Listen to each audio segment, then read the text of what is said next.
Ricardo, ¿querés contarnos un poquito vos primero cuál fue tu experiencia teórica y práctica desde la política en la gestión de la ley de la que se habló aquí en 1988, de lo que sucedió después de la reforma constitucional, que vamos a hablar también después con Antonio? Lo simpático de esto es que ya mi edad hace que sea como una referencia viviente de la historia. Por distintas razones yo participé históricamente de la formación de los regímenes de coparticipación, no solo a nivel, digamos, nacional, sino a niveles provinciales, y he participado en esfuerzos a nivel internacional para racionalizar un sistema de transferencias de ingresos, porque el problema existe cuando hay múltiples niveles de ingresos, y yo voy a tratar de hacer aquí dos cuestiones. Uno, alguna referencia histórica, y en segundo, algunos criterios que están, ahí yo discrepo con Pedro, creo que con los años los criterios que se utilizaron fueron siendo modificados, y esos criterios hoy forman parte de la forma que el mundo resuelve esta cuestión. Primero, en el año 87 yo asesoraba al doctor César Angelos, que era candidato a presidente de la República. Los tres problemas principales, que escribí un libro para eso, eran, fíjense, ha pasado 37 años, eran la coparticipación federal, la promoción industrial de Tierra del Fuego y todas estas porquerías que había dando vueltas. Y el último problema era el régimen previsional. Si yo tuviera que tomar hoy el gobierno, diría, estos tres problemas están frente a nosotros. O sea, probablemente el más grave de todo, el régimen previsional, todavía no hemos hablado de eso, pero ese es el núcleo del gasto del régimen federal y de los regímenes provinciales. Tenemos 250 regímenes que, digamos, insultan al verde. Y de igualdad de la ley con 250 regímenes, si hay 250 regímenes, hay 250 privilegios. Ahí, en aquella época, yo había propuesto una solución que es acorde a la Constitución, que es un régimen para los uniformados, un régimen para los civiles, y hacerlo urbi et orbi. Si hacíamos eso, resolvemos, yo diría, el 70% del problema fiscal argentino. O sea, si hoy, ¿dónde no está el presidente Milei actuando? En el problema más grande que tenemos. No sabemos qué va a hacer con la previsión social. El día que va sobre eso, resuelve el problema intertemporal de la Argentina. Ahí es donde está el núcleo del problema. Por supuesto que las provincias tienen regímenes previsionales disparatados, los municipios tienen regímenes previsionales disparatados, entonces ese es un problema actual que tenemos que resolver. En ese trabajo del 87, ¿cuál era el meollo de mi contribución? El meollo era muy simple. La ley de coparticipación tiene que hacerse con criterios racionales. Eso eran las leyes de los 30, del 90, las leyes que tienen los municipios, las leyes que tiene el resto del mundo, tienen criterios racionales. ¿Qué quiere decir racionales? Desde el iluminismo, que usted lo puede explicar de alguna manera, con el mecanismo que sea. La ley, la 23.548, es inexplicable. Yo he sido un profesor terrible, era la última materia de la carrera de economía, pasar mi materia fue durante 40 años una tragedia. uno la aprobaba con 10 y me lograba explicar los coeficientes de la coparticipación. O sea, el que encontrara digamos, la etiología del tema, no había más que hablar. Ya está, usted es un genio, no necesito más test. Usted sabe que he sido 40 años, pero yo nunca ninguno invocó. ¿Por qué? Porque no tiene explicación racional la ley. Al cambio, las leyes de los 30, la 22-21, fue hecha por dos grandes profesores de finanzas públicas, Horacio Núñez Miñana y Alberto Porto. Era una ley bastante razonable, con algunas cosas que yo no hubiera hecho, pero digo, era una ley razonable. En el año 83 el ministro Hueve le propone en la transición al presidente Alfonsín, la prorrogó sine die y el Congreso que después resuelva.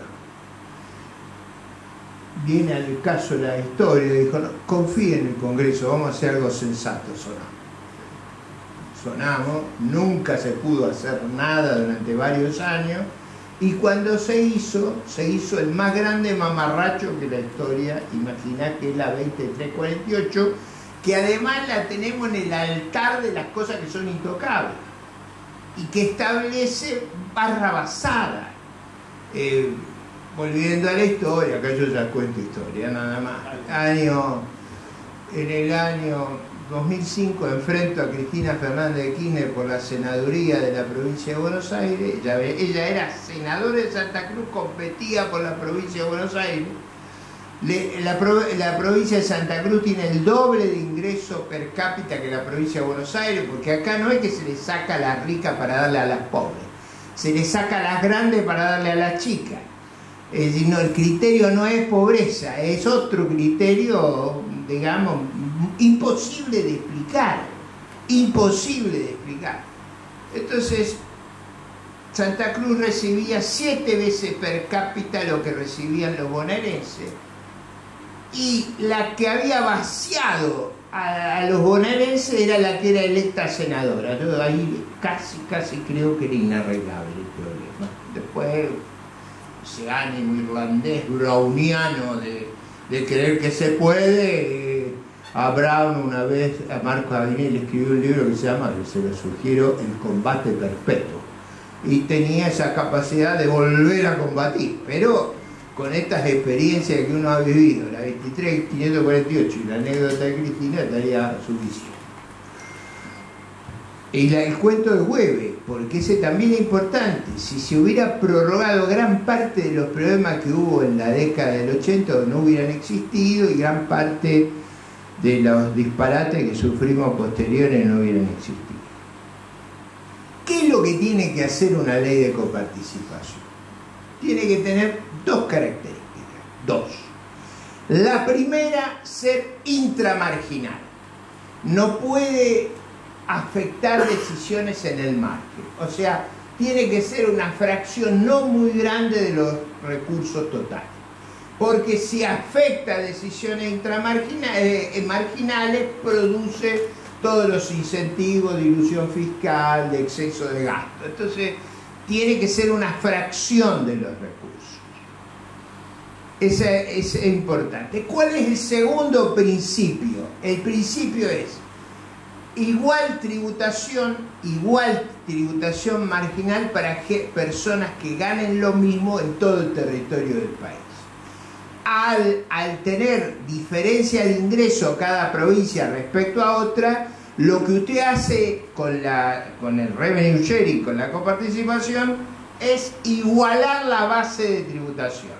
Si no, usted en una provincia pobre, ganando igual ingreso que en la ciudad de Buenos Aires, enfrentaría tasas impositivas más altas. ¿Se entiende el principio? Es decir, el principio es igualar la tributación, que es el principio de la igualdad ante la ley, que es la base del sistema constitucional. Tercer principio, son muy simples los principios. El tercer principio es que el Estado federal, eso se lo explicó bien, porque viene bien de ahí. El Estado federal es residual, es decir, financiamos el Estado federal. Si el Estado federal es más chico, quedan más recursos para las provincias. Si es más grande, quedan menos. ¿Está claro? O sea, depende de las provincias y de sus representantes qué tamaño de Estado federal queremos tener. ¿De qué depende el tamaño del Estado federal? Del régimen previsional. Si nosotros cortamos el régimen previsional, digo, para tener una idea del problema que tenemos. Cuando yo era ministro, no hace tantos años atrás, bueno, hace mucho, pero no tanto, había 2 millones de empleados públicos, 4 millones de jubilados. Ahora había 6 millones de empleos formales. Hoy hay 4 millones de jubilados, el doble, hay 4 millones de empleados públicos, 10 millones de jubilados, 5 o 6 millones de planes sociales. O sea, hemos triplicado la acá, eso es inviable. Hay que, digamos, con realismo hay que bajar eso. ¿Cómo se baja en el sistema previsional? Que es el problema para mí decisivo que tenemos acá, que tiene que ver con la coparticipación, porque en una época el sistema impositivo precoparticipaba el sistema previsional.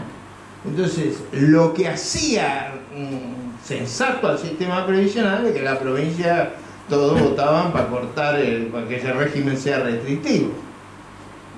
Después se desmadró eso, pero digo para tener los antecedentes. Financiado el Estado federal, el resto queda para las provincias. Esa es la lógica. Si cortamos el Estado federal, resolvemos el problema. Entonces, primero tenemos que el Congreso de la Nación, integrado por diputados y senadores de la provincia, tiene que limitar el gasto. Limita el gasto, lo que queda va para la provincia y para los municipios. Tenemos que financiar el Estado federal, por razones que son obvias, no lo podemos hacer con inflación, no lo podemos hacer con deuda, eso creo que todos hemos agotado ese recurso. Entonces, si aplicamos esos 3 principios, yo diría gran parte del problema de cómo organizar la coparticipación están racionalmente resueltos. Es posible hacer una ley, yo creo, altamente difícil. ¿Por qué? Bueno, porque el grueso, yo no veo cómo cuestionar a diputados de distintas jurisdicciones que van a discutir su fracción de ingresos como si fuera la vida, no pueden volver si se afloja. La única solución la propuso una abogada, acá creo que pertenece al colegio de abogados, que fue candidata a senadora en la última elección en la provincia de Buenos Aires, María Eugenia Talerico, propuso lo que yo creo que es la única solución que hay disponible, que es devolver a las provincias la capacidad tributaria. Lo que ella decía es la provincia de Buenos Aires comienza a cobrar el impuesto a las ganancias y el Estado federal baja la fracción que cobra el impuesto a las ganancias. Es decir, la AFIP, en vez de recaudar para el Estado federal, recauda para la provincia de Buenos Aires, provincia de Córdoba, provincia de Santa Fe, por ejemplo, lo que es el impuesto a las personas, el impuesto a las ganancias. Eso pasa a ser de carácter provincial y eso baja la fracción que corresponde a la redistribución, que da lugar al saqueo.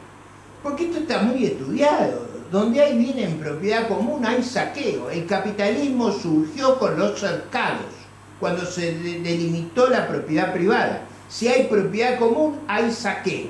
La propiedad crea riqueza porque genera intertemporalidad. Si usted es dueño del campo, no deja que lo saqueen, que hagan mineralogía. Usted sabe que la renta del periodo que sigue, el que sigue. Por eso la propiedad privada crea riqueza, por eso los regímenes colectivistas fracasaron, por la tragedia de los comunes. El régimen de coparticipación tiene la tragedia de los comunes, hay que achicar su fracción. La forma de hacer es reponer la capacidad tributaria de las provincias, como sugirió la CELA, que desgraciadamente perdió las elecciones, María Eugenia Talerico, que hubiera sido, creo yo, un cambio enorme. Eso es muy difícil de parar, que las provincias recuperen capacidad tributaria, y yo creo que sería la forma de sanear el escándalo que tenemos hoy, donde hay gobernadores. El de La Rioja es un caso de truanerismo, o sea, es un caso increíble. ha defolteado la deuda, paga con moneda falsa. Ustedes saben que pidió el préstamo para construir digamos, un polo de generación eléctrica, lo construyeron y el polo lo vendió y la deuda no la paga. En el derecho comercial iría preso por quiebra fraudulenta. Vendió el activo por el cual tenía financiada la deuda. No sé si está... Digo, estamos en presencia de personajes inenarrables. Sarmiento estaría... ustedes saben que Sarmiento era muy agresivo con los gobernadores de esa época, pero yo creo que si lo hubiera conocido a este superaba todo lo que le había visto.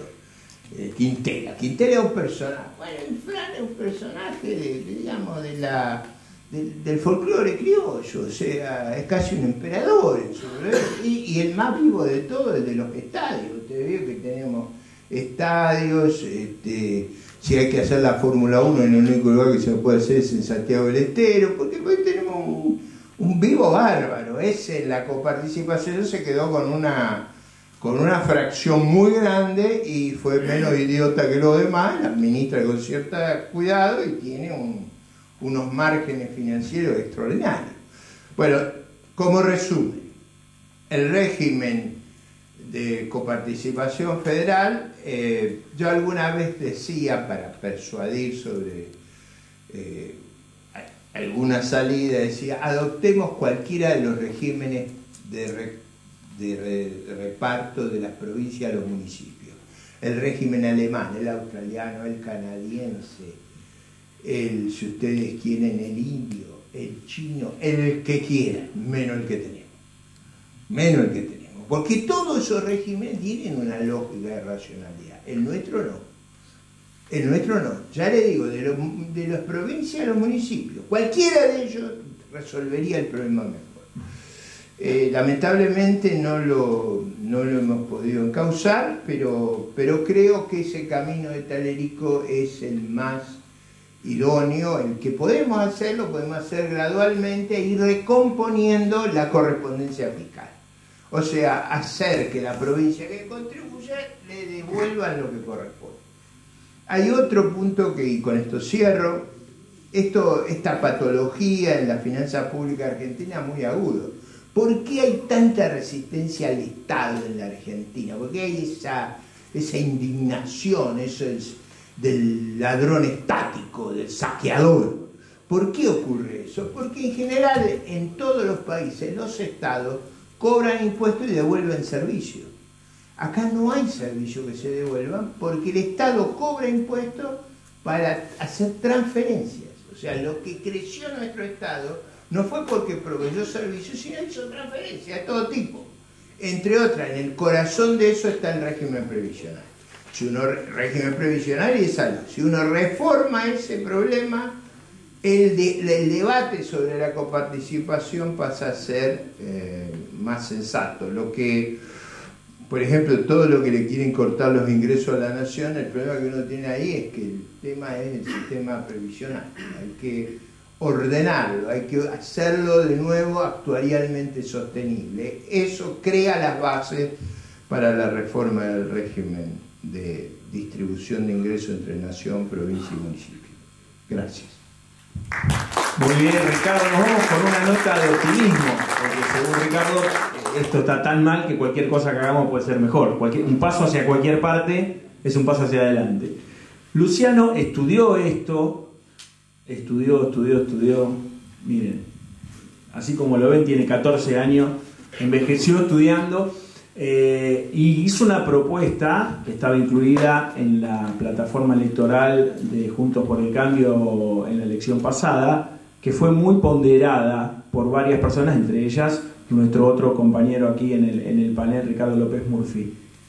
Cuando uno se mete en la cuestión, obviamente empieza a encontrar todos estos entresijos y rincones oscuros que hay que iluminar. ¿Cómo es la historia, Luciano? ¿Nos ayudas? Bueno, muchas gracias por la invitación, Claudio, obviamente Ricardo.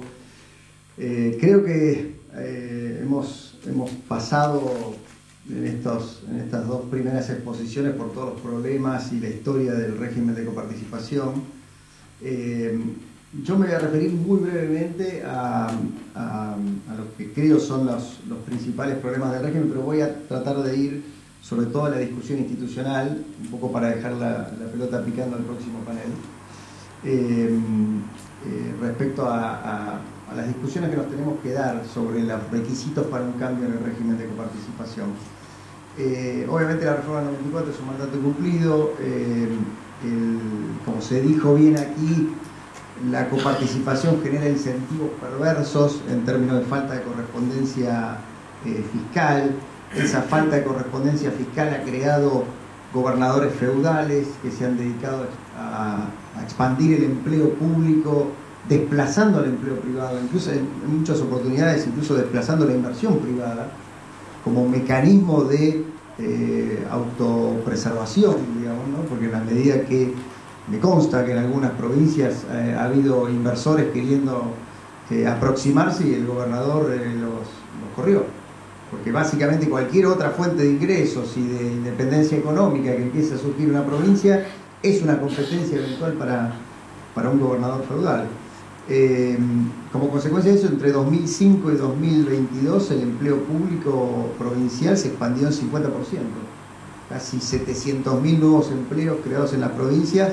La relación empleo público a empleo privado obviamente subió muchísimo.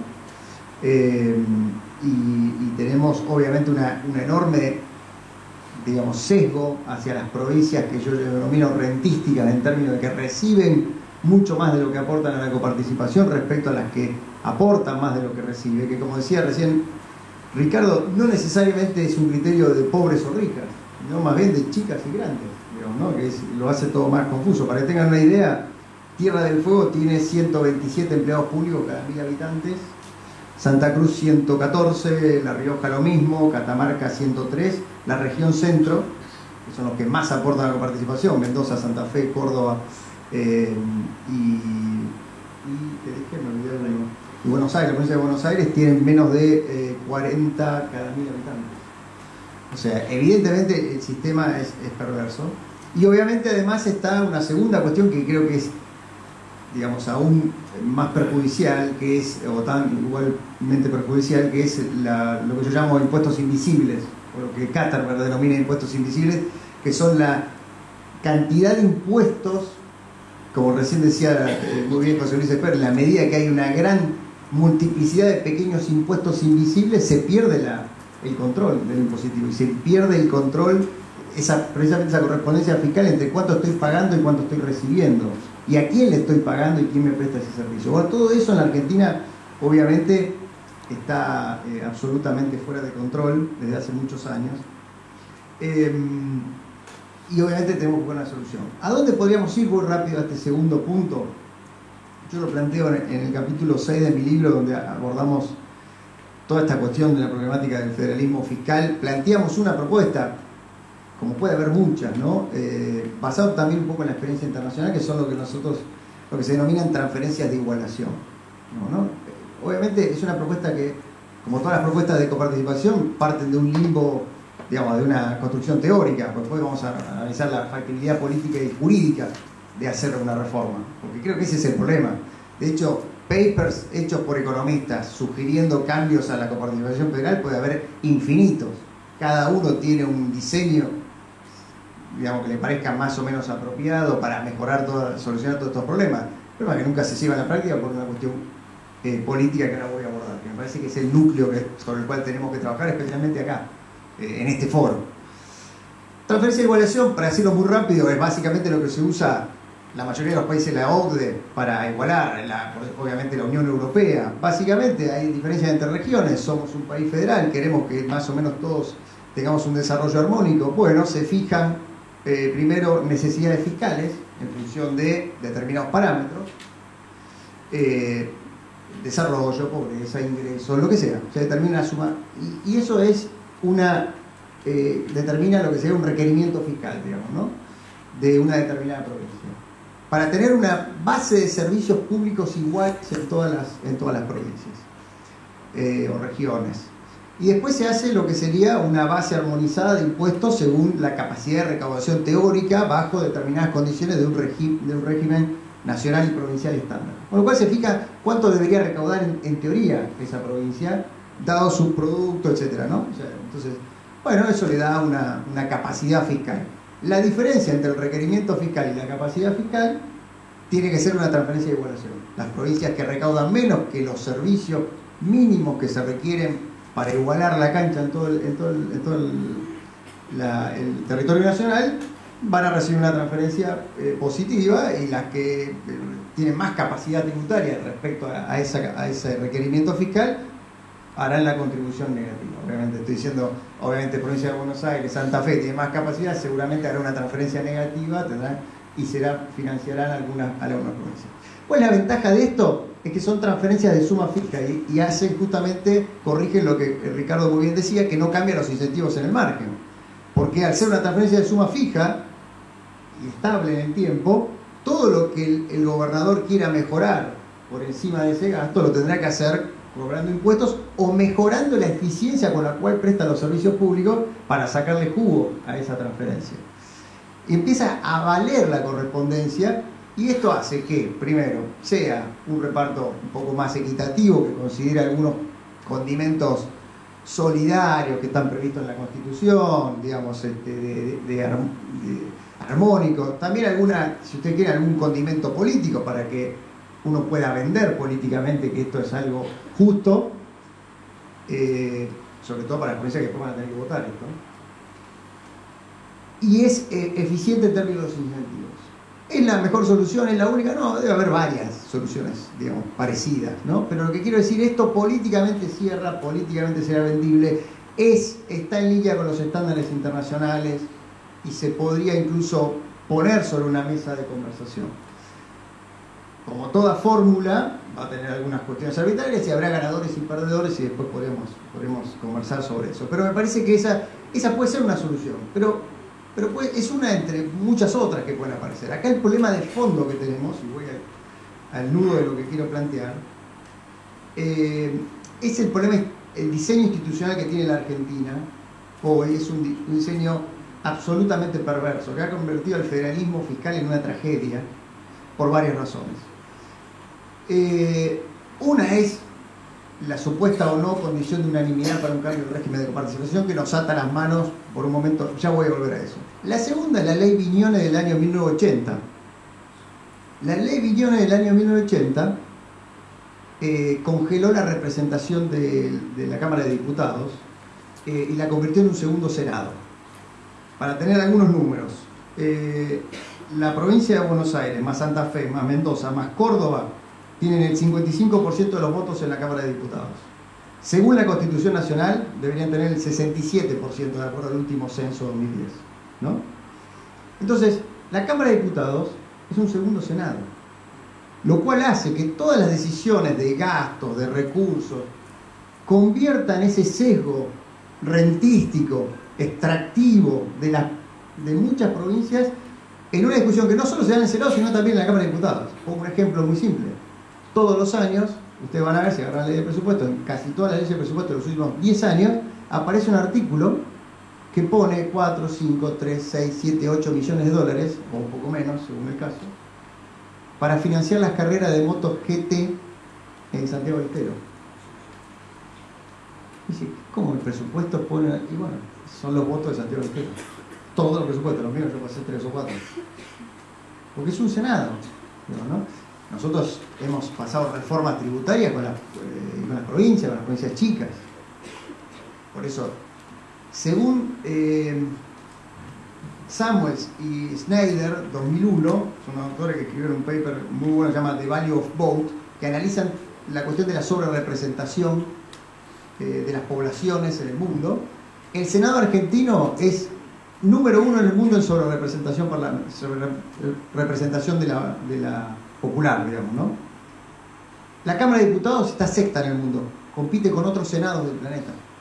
La Cámara de Diputados argentina se convirtió en un segundo Senado. Entonces, claro, obviamente uno tiene lo que planteaba José Luis Esper, esta suerte de coalición o cártel, como dijo Pepe de gobernadores que no quieren ningún cambio porque quieren blindar esto, y por eso aparece todos los años también, además del artículo GT que votan todas las provincias, la carrera de Fórmula 1 de moto, aparece la plata que le deben a la provincia de La Rioja por la negociación fallida de Carlos Menem, que le quitó algunos puntos de coparticipación a La Rioja en su momento. Todos los años, todas las provincias están dispuestas a votarle, vamos a devolverle, voy a poner la Nación, la plata, a devolverle lo que le sacamos a Menem en La Rioja en aquel momento. También le sacan a la provincia de Buenos Aires, eso generó toda serie de litigios y de problemas hasta el día de hoy, pero y lo ponen ahí. Entonces, así funciona hoy el federalismo fiscal, digamos, ¿no? Entonces, en ese sistema de funcionamiento, digamos, obviamente las provincias no tienen problemas en, pasó una excepción con el impuesto a la ganancia, digamos, en subir impuestos sin ninguna digamos, contraprestación, porque obviamente recaudan de eso, a partir de eso, y el costo político lo paga la nación. Así que, digo, tenemos un problema en el diseño de la coparticipación, tenemos un problema en la sobrerepresentación parlamentaria de las provincias chicas que acentúa todo este problema, y tenemos una traba constitucional enorme.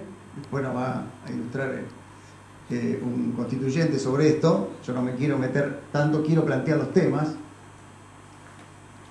porque en definitiva, si no tenemos una claridad respecto a cuáles son las reglas que necesitamos para reformar la coparticipación federal, vamos a estar, como en los últimos 20 años, haciendo seminarios todos los años sobre este tema, diciendo prácticamente lo mismo.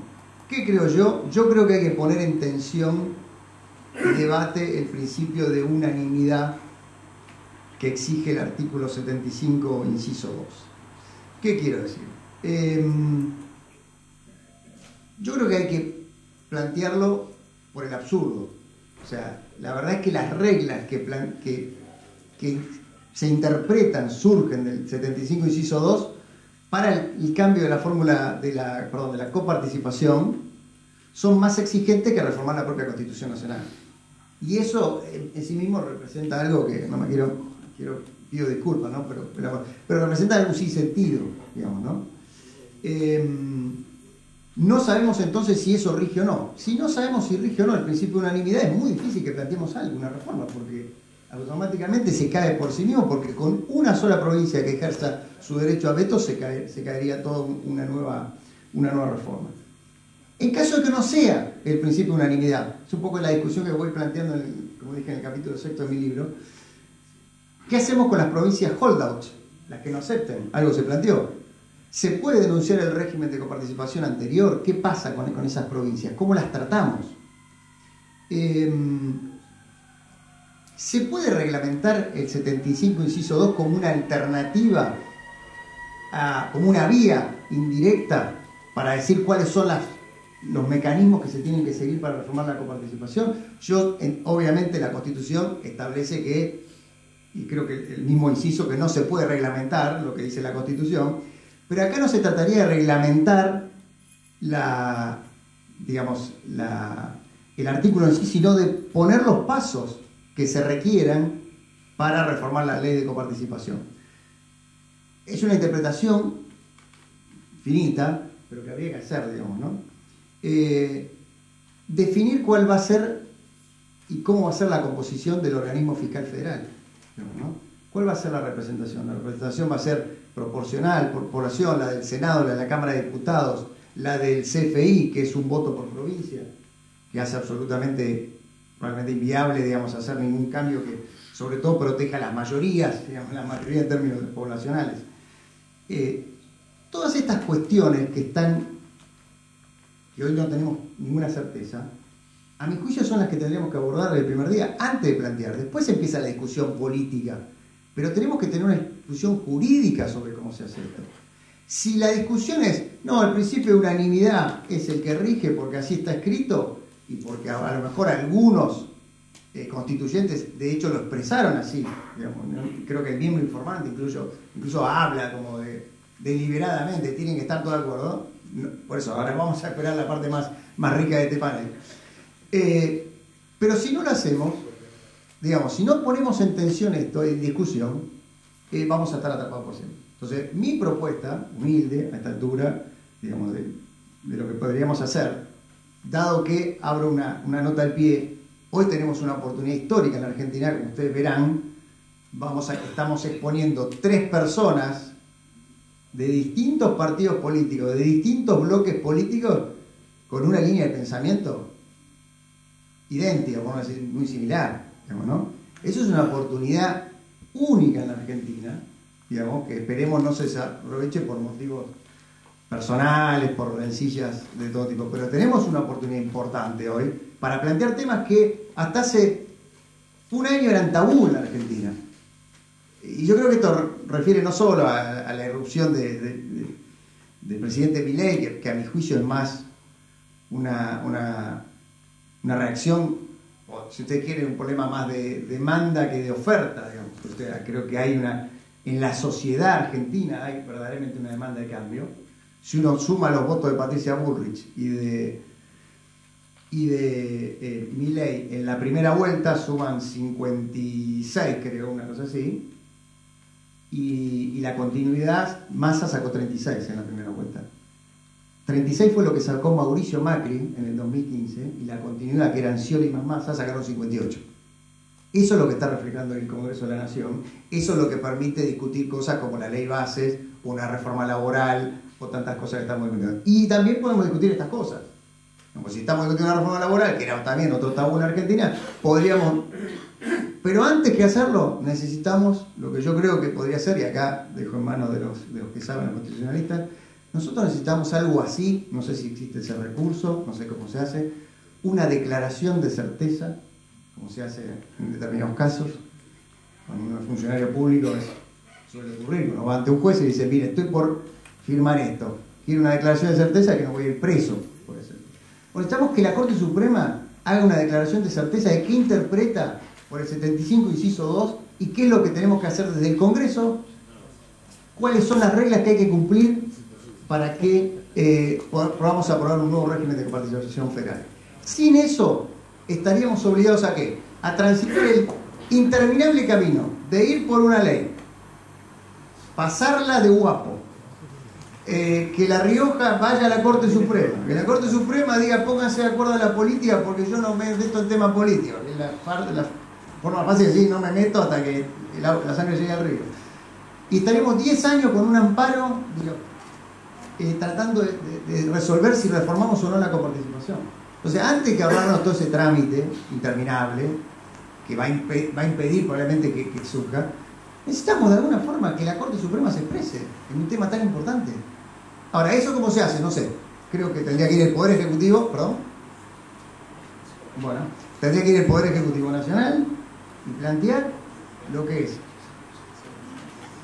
una hoja de ruta que debe ser validada o no por la Corte Suprema de Justicia. Digo esto porque cualquier cosa que pensemos, cualquier cosa que digamos, si hemos todo asistido a, digamos, si no podemos resolver esto, que se resuelve, ojalá se resuelva en el próximo panel, pero si después, si tiene una solución técnica, jurídica, si existe, que después se haga, vamos a pasar 20 años más de default de la Constitución Nacional, discutiendo lo mal que funciona esto. Porque aún con eso va a ser difícil pasarlo por lo que acabo de decir, la sobrerepresentación parlamentaria de las provincias pequeñas en la Cámara de Diputados y como hablar del Senado. Así que esa es mi única reflexión. Yo les quería transmitir ese mensaje. Es un mensaje que después de haber asistido a muchos de estos seminarios, a veces se termina pasando por alto, digamos, ¿no? Y es como, digamos, empecemos por el principio. Empecemos por determinar cuáles son las reglas y procedimientos que tiene que seguir un eventual cambio del régimen de coparticipación, y cuando tengamos claro eso, vemos qué votos tenemos para aplicarlo. Si no, todo el resto es ejercicio teórico. Gracias. Interesantísimo, muchas gracias, legisladores. Me pongo en manos de nuestros anfitriones. ¿Vamos a hacer alguna pregunta, alguna cosita? ¿O seguimos galopando hacia el más allá? Podemos hacer preguntas. Hola. Yo quería mencionar, en relación a lo que decía recién el diputado Laspina, que en un evento que tuvimos de coparticipación el año pasado, más chico que este y más interno, precisamente al final del evento nos pusimos a discutir cómo salir de esta cuestión de si es necesaria unanimidad o no unanimidad, y esbozamos la posibilidad de iniciar una acción declarativa ante la Corte Suprema de Justicia de la Nación, para lo cual, al contrario, me parece que esto nos da impulso para seguir estudiándolo, porque dijimos, che, no estaremos pensando en alguna barbaridad. Bueno, ahora hay un diputado nacional que también está pensando en esto. Veíamos un montón de problemas iniciales, pero creo que vale la pena, ¿no? Bueno, discutirlo y estudiarlo un poquito más. No sé si alguien quiere hacer alguna pregunta. Un comentario quiero hacer que en el contexto de la exposición no hice. El otro problema importante que hay es que hay que respetar la legalidad. Eso es una... Y acá esta cuestión, por ejemplo, la Ciudad de Buenos Aires tiene fallos a su favor de la Corte Suprema y el gobierno federal no le paga. O sea, no es que no le paga la deuda, no se puede lograr que le pague el flujo. Digo, no es un gobierno antagónico, el jefe de gobierno ha sido muy prudente con este tema, por supuesto los diputados nacionales de la capital, yo que tengo cierta relación de aspereza con el presidente lo menciono, o sea, y lo hago enojar un poco cada vez que lo menciono, este tema de que no se cumple con la Ciudad de Buenos Aires, que no es un tema menor, o sea, ese nivel de arbitrariedad, de incumplir los fallos de la Corte Suprema de Justicia nos trajo a la tragedia actual. Acuérdense cuando Néstor Kirchner no cumplía las acordadas de la Corte y se le dejó pasar 4 o 5 acordadas sin cumplir. Así fue la tragedia que vivimos después. Y el segundo problema que quiero referirme, que es muy importante porque ¿por qué tenemos un régimen impositivo tan distorsivo como el que tenemos? Bueno, el impuesto país y las retenciones existen por el régimen de coparticipación federal. La razón por la cual todo el esfuerzo fiscal de ahora está sobre el impuesto país es básicamente porque es lo que no coparticipa. Entonces, no es un tema menor. Nosotros hacemos barbaridades porque tenemos este régimen. Cambiarlo no es gratis. Nosotros vamos a ganar mucho si podemos adquirir cierta racionalidad. Es decir, no estoy hablando de dos eventos. Primero, la legalidad. Lo que esté establecido y ha tenido fallos concluyentes de la Corte, no hay excusa para no cumplirlo. Segundo, el régimen nuestro ha llegado a un nivel de distorsión absurda, que es, parte del impuesto inflacionario era el impuesto federal. O sea, es por eso que hemos tenido tanto tiempo impuesto inflacionario, porque crece al gobierno federal. Entonces, parte de las patologías que tenemos se deben a este sistema. Muy bien.